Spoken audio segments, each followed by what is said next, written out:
భారత్ మాతాకి జై. నమస్కారం. నా పేరు TV Ramana. Tenali railway station మేనేజర్ని, డిఎంఆర్కేఎస్కి విజయవాడ డివిజన్ అధ్యక్షుడిని. భారతీయ రైల్వేలలో అన్ని జోన్లలో డిసెంబరు 4, 5, 6 తారీఖులలో రహస్య బ్యాలెట్ ఎన్నికలు జరగబోతున్నాయి.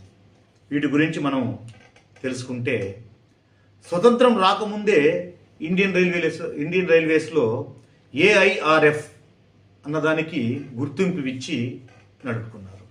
స్వతంత్రం వచ్చినాక కాంగ్రెస్ పార్టీ వాళ్ళ యూనియన్ అయిన ఎన్ఎఫ్ఐఆర్కి కూడా గుర్తింపు ఇచ్చేసి నడుపుతున్నారు.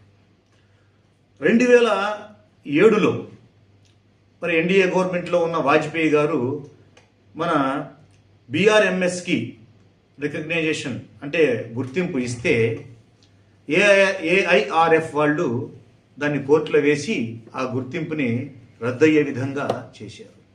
అప్పుడు ఈ బీఆర్ఎంఎస్ వాళ్ళు న్యాయ పోరాటం చేసి రైల్వేలో ఆ పొలిటికల్ పార్టీల వాళ్ళు ఇచ్చిన గుర్తింపుతో నడుపుతున్నారు, ఇక్కడ ఎలక్షన్స్ జరపాలి అనేసి కోర్టులో కేసు వేసి ఎలక్షన్ జరగటానికి కారకులయ్యారు.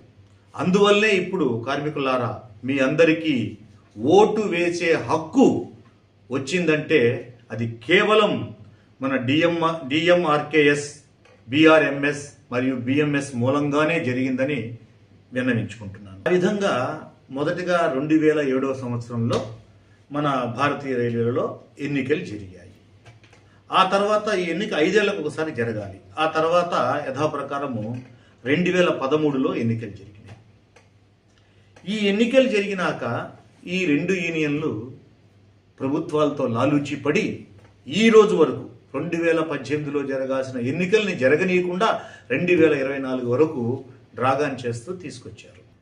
జాతీయవాదంతో ఈ డిఎంఆర్కేఎస్ పిడికిలి గుర్తుతో రేపు డిసెంబరు 4, 5, 6 తారీఖుల్లో జరగబోయే ఎన్నికలలో పోటీ చేస్తుంది.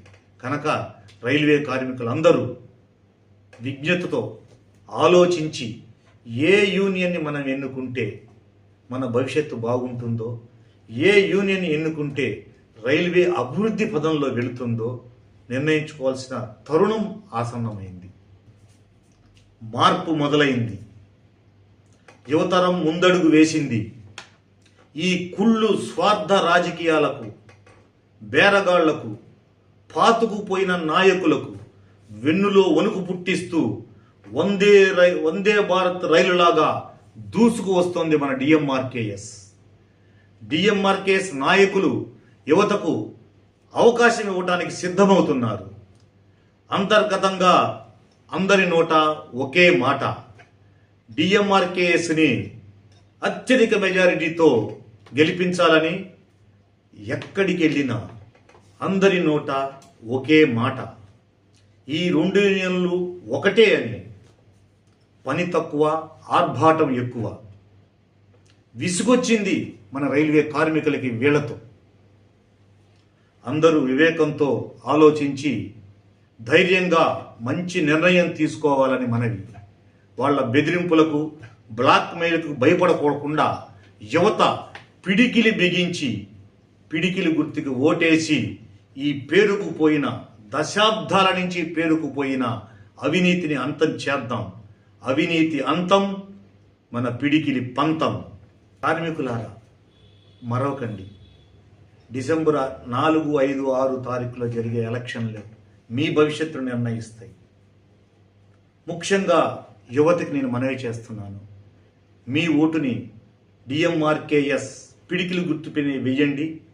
మీ భవిష్యత్తుకి బంగారు బాట నిర్ణయించుకోండి. భారతీయ రైల్వేలని అభివృద్ధి పదంలో నడిపిస్తారని కోరుకుంటూ, జై డిఎంఆర్కేఎస్, జై బీఆర్ఎంఎస్, జై బిఎంఎస్. ధన్యవాదాలు.